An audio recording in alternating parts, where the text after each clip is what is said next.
Do you ever, because I am one of those people who cries unexpectedly when there's onion or shallot. Not that bad.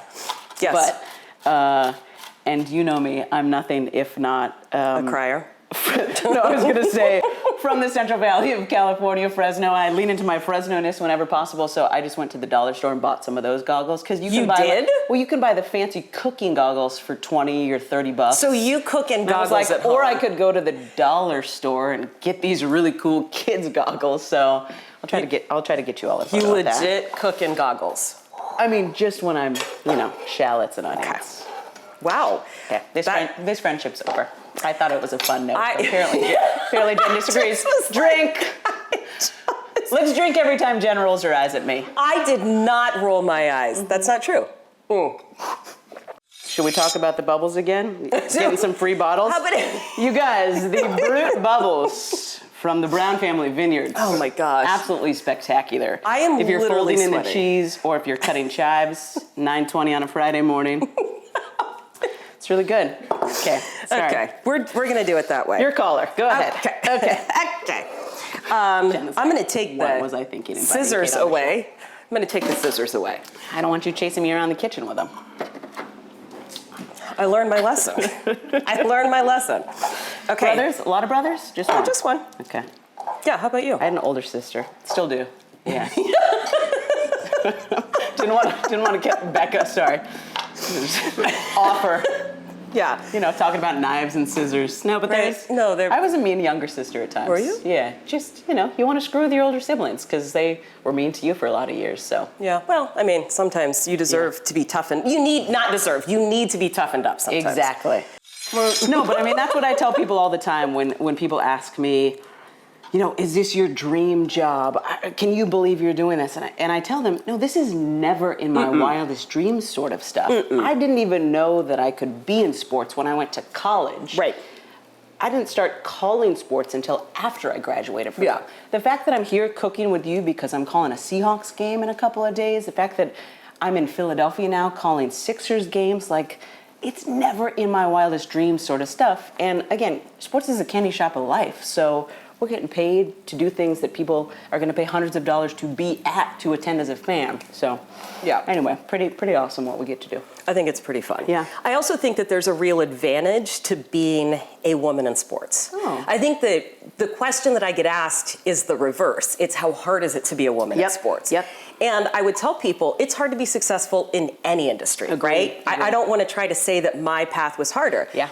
I will say, I think, and this is a very general, broad statement, I think we are naturally great at building relationships and caring about people, and we have leeway to do that in ways that I don't think our male counterparts do. I don't think that they're encouraged to show whether it's empathy or sympathy or have a very relational type of interaction. Interest in things other than sports, which I often use as my intro to guys, regardless of what sport they're playing, because they're always asked about, are you going to make the 53? Right. Like, why did you go 0 for 4 last night?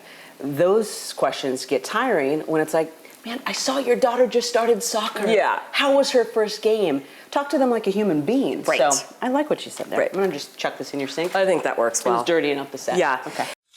That feels like a celebratory breakfast. It certainly does. It feels very fancy. Yeah. Biggest game you've ever called? Oh, biggest game I've ever called. Do you have to try this? She wants me to talk and crack eggs at the same time? I mean, let's just give it a shot You're and see a what mad happens. woman. Yep. Well, I'm going to give you... Can't be timid when you crack eggs, I'm going kids. to give you gotta a couple. give it a nice... Or when you're calling the sports balls. You gotta just go for it. That's right. You can't be timid. You can't hesitate. You just got to get in and call it. How beautiful that is. I mean, the first round, so in the NBA, we get to call, we're lucky enough, at least for a few more years, until the new contract goes into effect. Thank you, I thought we needed some pepper. We get to call the first round of playoffs, which in a lot of other sports isn't what you get to do. And because our big superstar last year, Joel Embiid, was hurt for a couple of months, the Sixers probably would have been a higher seed, but ended up as one of the really low seeds. So our first round matchup was what could have been an Eastern Conference Finals. It was Sixers-Knicks. So I'm calling Sixers-Knicks, which I think everybody in Seattle, I cannot wait until the Supersonics come back. Cannot wait till NBA basketball, which I hope, I don't have any inside information, but I hope it's back here. But everybody knows, like the Sixers and the Knicks are just a couple of those franchises from the start of the NBA. So getting to call those games at midcourt at Madison Square Garden was pretty incredible. But I mean, back here in Seattle, like I was thinking this morning when I was getting ready, the first game I ever flew to as a play-by-play announcer, as I was transitioning from sideline and anchoring and hosting to play-by-play, was a University of Washington women's basketball game with Kelsey Plum. Yeah. And it was at the start of their season on their way to the Final Four.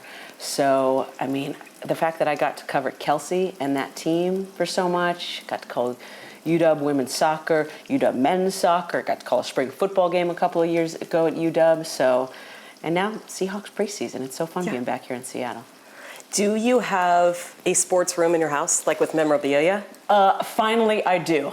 Yeah, because I've gotten old enough that I have my own office now. So my office. Because that's what happens when you adult. You get an office in your house, so that you never have to stop when you live working. in the Bay Area, well, the houses are pretty tiny. You think that you should be at a certain point where you have enough room for your sports ball stuff. But really recommend moving to Philadelphia. That everything's on sale back there in comparison to the Bay and probably Seattle at this point too. But yeah, so it's really fun having in my office now because it's just like, it's your journey, right? Yeah. Like bobbleheads and pictures with friends, and now I'm gonna have some photos of you guys and Steve and Dave. Like, I know I'm only here for August every year, but hopefully it's a number of years to come. And you all have done such an amazing job welcoming me into the family that I followed the whole rest of the year, even though I'm on the East Coast, even though I'm calling NBA. Like, I was following the Hawks, and I'm gonna do it again this year, so. Don't tell the Eagles fans. By the way, the Eagles fan Notice base. I haven't said a go Hawks because that would, that probably. Eagles fan base, they they're once so incredible. chased me out of the parking lot with lit fireworks, folks. Like, Go Birds. the Raiders fans were intense to the point No. where I did not wear Seahawks gear on the sidelines That's a good when call. the black hole was there. Yeah, that's a good call. I've been to Raiders games as well. And then I walked through the parking lot at Philly, and I was really surprised that there were lit fireworks and that they were pointed at me, and so I left. It's all out of love. I like to tell people, I think the 12s and Birds fans would totally get along. Just as passionate as you are about your Seahawks, they are about their Birds. And the way I've gotten away with this is, I'm like, they're my West Coast Birds. You're my East Coast Birds. There you go. Just love birds. Love all birds. You just love birds. Love all birds. Love Bubbles. Love Jen. Love eggs. Love birds. So, Jen, back to you. And back to you.